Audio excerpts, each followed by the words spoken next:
오늘은 카케무샤라는 영화에 대해서 이야기를 한번 나눠보도록 하겠습니다.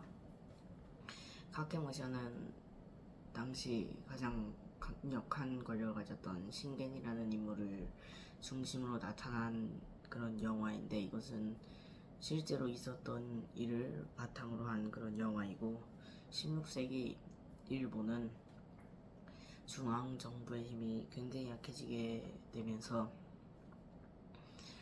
각 지방의 영주들이 각 지역을 다스리기 시작하게 됩니다. 그런 중에 그런 영주들끼리 서로 또 크고 작은 전쟁을 벌이며 그렇게 자신이 다스리는 지역을 넓혀 나갔는데, 그 중에 가장 강력한 힘을 가졌던 세력이 바로 타케타 신겐의 가문이었습니다. 타케타 신겐은 자신이 가장 강력한 힘을 가지고 있으니 다른 영주들이 자신을 노리고 암살하려는 것을 알고 그림자 무사라는 뜻인 카케무샤를 세우게 됩니다.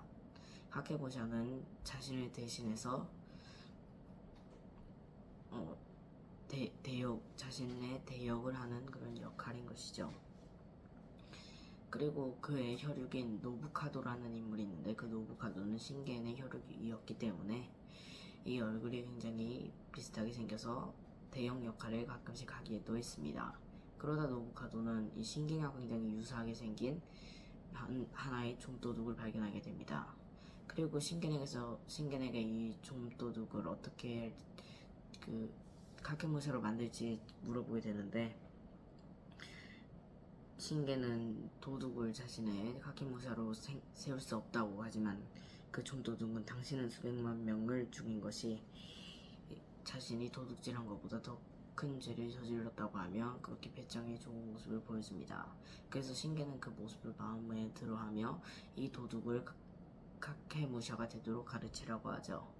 그리고 신겐은 전투 중에서 밤에 총에 맞아 총상을 입게 됩니다. 그로 인해서 거의 다 이긴 전쟁에서 이 신겐의 부하들은 후퇴를 하게 되죠. 그래서 후퇴하는 와중에 군사들은 이 신겐이 진짜 죽은 것이 아니냐는 그런 혼란에 빠지게 되지만, 다행히 노부카도가 이 신겐의 대역을 하게 되면서 그것은 신겐이 총상을 당했다는 건 다행히 걸리진 않았습니다. 하지만 신겐은 자신이 곧 있으면 죽을 것을 직감하고 자신의 죽음을 3년간 알리지 말라고 합니다. 그래서 3년간 그의 대역을 하는 것이 바로 이 방금 제 좀도둑 카케무샤인 것입니다. 그 카케무샤는 이 신겐의 역할을 하게 되면서 손자한테도 걸릴 위기를 겪지만, 결국엔 이 손자에게도 진짜 할아버지인 것처럼 잘 연기를 하게 되고, 그리고 작전 회의 중에서도 신겐처럼 산을 움직이지 않는다는 이런 말을 남기면서 신겐의 역할을 톡톡히 해냅니다. 그리고 노부나가 그 신겐의 적대한 그런 신흥 강자인 노부나가가 그 신겐이 지금 건강한지 확인하려고 외국 선교사를 보내게 되는데, 그 선교사는 이 신겐이 아직도 건강하다는 것이라고 홀딱 속아 넘어가게 되죠. 그리고 이 카케무샤는 신겐이 하듯이 전쟁 속에서 군사들을 계속 지켜보는데, 이것은 보통 사람의 멘탈로는 할 수 없는 그런 엄청난 일이었습니다. 군사들이 죽어나가는데 계속 가만히 있는 그런 역할을 해야 됐었죠. 그래서 신겐은 그런 압박감으로 인해서 악몽을 꾸게 되고, 그 악몽에서 신겐이 자신을 따라오고 자신이 신겐을 따라가는 그런 이상한 악몽을 꾸게 됩니다. 그리고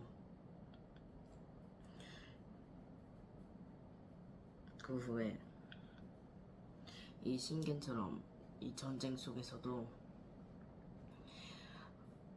산처럼 가만히 있고 계속 전쟁을 지켜보면서 점점 신겐에 더 가까워지며, 그의 그림자는 이 신겐 가문이 점점 드리워지는데, 하지만 그가 신겐만 탈 수 있는 그 말을 타러 하려다가 엎어져서 그를 치료하려고 그의 옷을 벗겼는데, 그 몸에 그 신겐이 있는 그런 칼의 흉터가 없으면서 그는 신겐이 아니라는 것이 밝혀집니다. 그로 인해 그는 이 노부카도에게 살해비를 받고 쫓겨나게 되고, 그 후 이 신겐의 가문과 오다 노부나가의 세력이 모든 것을 건 최후의 전투를 벌이게 됩니다.